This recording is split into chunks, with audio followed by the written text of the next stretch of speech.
బుల్లితెర పైన హాట్ గా కనిపించే అనసూయ ఇటీవల నాగ్ సరసన సోగ్గాడే చిన్ని నాయన చిత్రంలో మెరిసింది. ఈ సినిమా కోసం దాదాపు 10 రోజులు డేట్లు కేటాయించి 10 లక్షల రెమ్యూనరేషన్ తీసుకోవడం అప్పట్లో హాట్ టాపిక్ గా మారింది. అయితే ఇప్పుడు ఆ సినిమా ఎందుకు చేశానా అని బాధపడిపోతుందట. వాస్తవానికి ఈ సినిమా కంటే ముందే అనసూయకి అత్తారింటికి దారేదిలో పవన్ సరసన ఓరి దేవుడో సాంగ్ లో ఆఫర్ వచ్చింది. కానీ అది వదులుకుని ఇన్నాళ్టికి సోగ్గాడేలో మెరిసింది.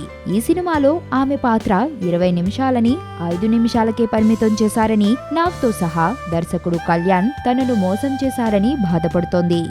సినిమా లెంత్ విషయంలో కాంప్రమైజ్ కాని నాగ్ ఎడిటింగ్ లో చాలా సీన్లు కత్తిరించారట. అందులో అనసూయ మెరిసిన సీన్లు కూడా కత్తిరించారని టాక్.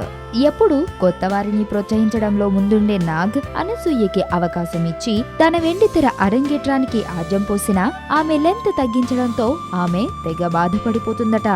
ఈ ప్రపంచంలో నాకు అన్నిటికంటే డబ్బంటేనే ఇష్టం. చెక్కులైనా కరెన్సీ కట్టలైనా నన్ను దాటి వెళ్లాల్సిందే, అది నా పొజిషన్.